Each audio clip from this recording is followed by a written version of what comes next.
Good morning, friends. Good morning, good morning, good morning to you. I started that one a little high. That makes it tough on a bass. Well, baritone, because I could do some tenor, I guess, too. Anyway, good morning. It's Monday. It is June 28th. And I'm Brian. I'm the pastor here at Christ United Methodist Church in Waynesboro. Love being the pastor. Love being able to say that, too. And good morning, and welcome to another episode of PB Reads the Bible. And we are on day 34, on our journey through the book of Genesis. Day 34 of Genesis. This is our last week in Genesis. We've got 5 chapters left: 46, 47, 48, 49, 50. So we got five chapters left. Our last week on Genesis. Then we'll probably take like a week off before we start the next one, which looks like it's going to be Romans. I've had some people say, yeah, that sounds good to us. So unless I get other suggestions or ideas, something that somebody's really passionate about me doing, or if I change my mind and decide to not do Romans now, probably not going to happen. It's probably going to be Romans that we're going to be doing. So you got that to look forward to. I just have to brush up on that and figure out some sort of a breakup of it, because we're probably not going to probably almost certainly not going to get through a chapter a day on Romans. There's going to be times we're probably only going to get through a few chapters. It's a dense book, especially theologically. Good morning, Marcia. And yes, it is a humid day out there. It feels like July, if not August, out there today. Good morning, Joe. Good to have you with us this morning as well. Excuse me. So I know I got people watching, which is always awesome. I love that. And I know some are able to watch live and some aren't. Some are able to watch, some have to watch later on because other obligations for church or for personal stuff, and just can't do it. I really appreciate, and I'm humbled by the fact that you want to do that you find time to watch these videos. So thank you. Good morning, John and Cindy. Good to have you with us. And Cheryl and Marilyn. We got a bunch checking in. Like I said, I know there's a couple that, if you're watching on a tape delay, if you're watching later today or some other time, let me know anyway. Okay, you check in on there. I just like to see. I'm not keeping attendance. I'm not keeping track of your homework assignments or anything like that. I'm just nosy. But I guess that's it. So we got this week for Genesis, and then we'll be done. We got the 5 days left. These last 5 chapters. So yeah, there's not a whole lot really for me to be talking about as we go along. There'll be some, especially chapter 46. Today's is just mostly just a list of names, and but we're gonna read them anyway. We're gonna read it anyway for sure. And although I probably have sufficient time to read 2 chapters a day, we're not going to do that. We're just going to stretch the whole week out. Don't want people thinking I'm taking time off or something. So we'll do 1 chapter a day, and for this last week. So here's a couple things I wanted to mention to you though before we get into these last 5 chapters. As that reminder, I know I've said it several times, but just to remember, to refresh your memories on it, or maybe you missed one or two of those days. The author of Genesis is writing this looking in a rearview mirror. Okay, he's writing this looking in a rearview mirror. That's a pretty cool way, I think, of seeing it. It's all in the past. And this is being written well after the Exodus. So the Exodus and the rest of Torah, perhaps even those stories are out there, and this is to set up the Exodus. So although the book of Exodus, which interesting is actually in Hebrew, it's called names because they get it, the Hebrew word for name, because the first word or first one of the first words in the book is the names, because it says these are the names of the sons of Jacob. Interesting. But we always call it Exodus because that's the main point, so to speak, of the book. Anyway, neither here nor there. The story of Exodus is already out there and maybe even in written form by the time the author comes around to writing Genesis. So this is a prequel. He's been trying to answer the questions, some of the questions that were out there, like why, how did these people get to Egypt if they weren't already, if they weren't from there? How did they become these slaves in Egypt? So that's what he's been doing throughout this book of Genesis, and showing why God would even care about these people, and to answer all those questions, or try to, in story form, in myth form. Myth is not a bad word. We tend to think of it as a bad word just because of the many other myths that are out there, but we misunderstand the meaning of the word myth. A myth is a story used to explain something that otherwise can't be explained. Is a great way of expressing it, and so it's not meant to be taken as fact, but as something that explains truth, that points out truth. I just realized I forgot to plug in my microphone, so I know this is coming out anyway, but it's might have some background noise more than usual the last couple weeks. Anyway. So keep that in mind, especially as we're going through these last few chapters. It is prequel. And so now he has reached this point where I don't want to say he just wants to get the story over with, but he kind of just wants to get the story over with. And so he's going to be using broad strokes of his brush as he's painting this picture and this image to help create and set up Exodus.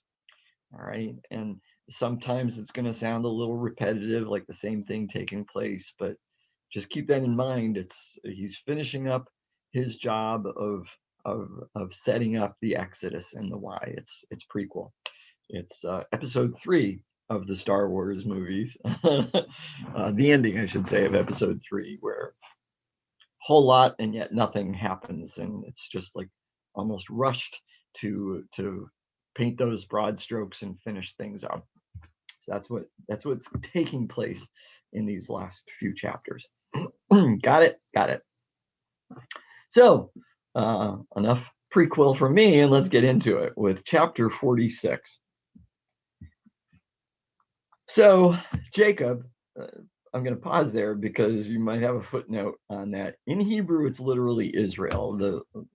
I'm not sure if yours puts in Israel or Jacob. In New Living Translation seems to continue to use Jacob's name. But it's probably even better if we change it to Israel, because although it's Jacob's name, it's also the name of the people, present and future in this case, okay? Past, present, and future. Not only the people that are going down, but it's the idea of the entire people of Israel going down, the entire nation of Israel. When we use that term nation of Israel, we might think of a geographical place. And yet in Hebrew, in the ancient Hebrew and in good portions of scripture, when they use the term nation of Israel, yes, it's the geographical place, but it has more to do with this metaphorical nation of Israel. It's the people. We say the church is not a building, the church is a people. Well, Israel isn't the nation isn't a nation. It's not a place, it's the people.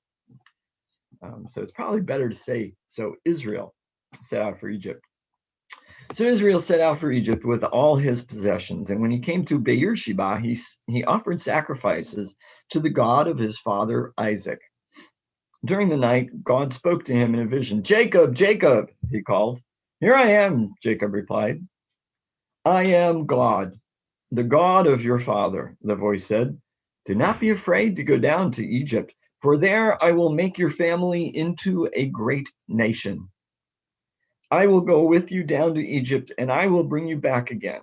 You will die in Egypt, but Joseph will be with you to close your eyes. Pause. Let's see that. I will make of you a great nation.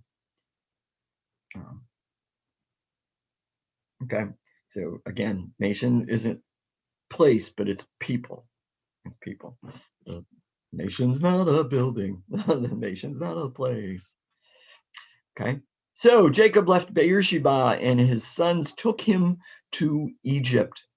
They carried him and their little ones and their wives in the wagons Pharaoh had provided for them. They also took all their livestock and all the personal belongings they had acquired in the land of Canaan. So Jacob and his entire family went to Egypt. Sons and grandsons, daughters and granddaughters, all his descendants. These are the names of the descendants of Israel, the sons of Jacob, who went to Egypt. Reuben was Jacob's oldest son. The sons of Reuben were Hanok, Palu, Hezron, and Carmi. The sons of Simeon were Jemuel, Jamin, Ohad, Jachin, Zohar, and Shaul. Shaul's mother was a Canaanite woman. The sons of Levi were Gershon, Kohath, and Merari. The sons of Judah were Onan, Shelah, Perez, and Zerah, though and Onan had died in the land of Canaan. The sons of Perez were Hezron and Hamul. The sons of Issachar were Tola, Puah, Jashub, and Shimron. The sons of Zebulun were Sered, Elon, and Jalil. That might be Elon, as in Elon Musk. Elon and Jalil. These were the sons of Leah and Jacob, who were born in Padan Aram, in addition to their daughter Dinah. The number of Jacob's descendants, male and female, through Leah was 33. Pause. So including his grandchildren. But again, sometimes those numbers are just symbolic, and 33 would be one of those cases because it's 2 3s. The sons of Gad were Zephon, Hagi, Shuni, Esbon, Eri, Arodi, and Areli. The sons of Asher were Imnah, Ishva, Ishvi, and Beriah. Their sister was Sarah. Beriah's sons were Heber and Malchiel. These were the sons of Zilpah, the servant given to Leah by her father Laban. The number of Jacob's descendants through Zilpah was 16. The sons of Jacob's wife Rachel were Joseph and Benjamin. Joseph's sons, born in the land of Egypt, were Manasseh and Ephraim. Their mother was Asenath, daughter of Potipharah, the priest of On, or Heliopolis, yours might say. Benjamin's sons were Bela, Bechar, Ashbel, Gera, Naaman, Ehi, Rosh, Mupim, Hupim, and Ard. These were the sons of Rachel and Jacob. The number of Jacob's descendants through Rachel was 14. The son of Dan was Hushim. The sons of Naphtali were Jazeel, Guni, Jezer, and Shillem. These were the sons of Bilhah, the servant given to Rachel by her father Laban. The number of Jacob's descendants through Bilhah was 7. And again, those numbers are, a lot of those numbers are symbolic. The 14 is a double 7, so it's doubly perfect or doubly complete. And this is 7, which is complete. The total number of Jacob's direct descendants who went with him to Egypt, not counting his sons' wives, was 66.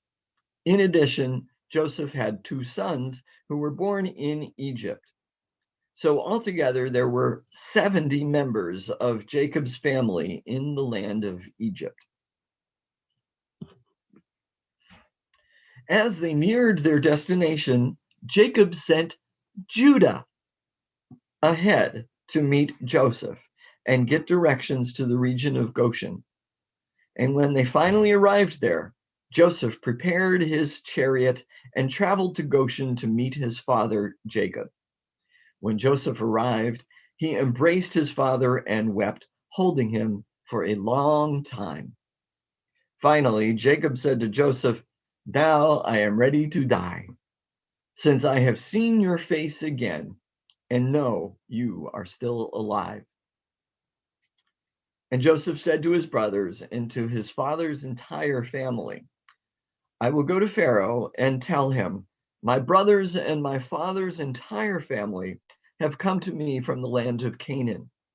These men are shepherds, and they raise livestock. They have brought with them their flocks and herds and everything they own.'"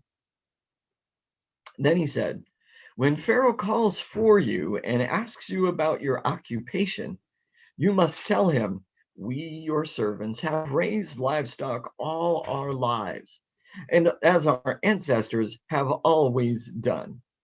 When you tell him this, he will let you live here in the region of Goshen, for the Egyptians despise shepherds."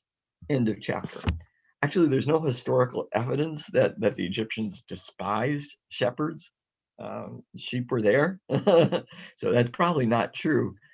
But it's a dramatic element of a story, an element in the story that he took dramatic license. The author took dramatic license, added that in there as a way of putting the family in a particular place and separating them from the rest of Egypt, giving them their own land within the land of Egypt.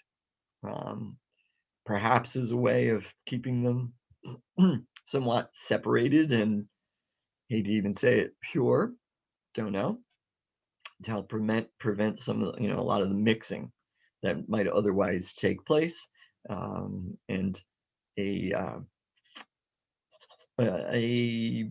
watering down of their beliefs.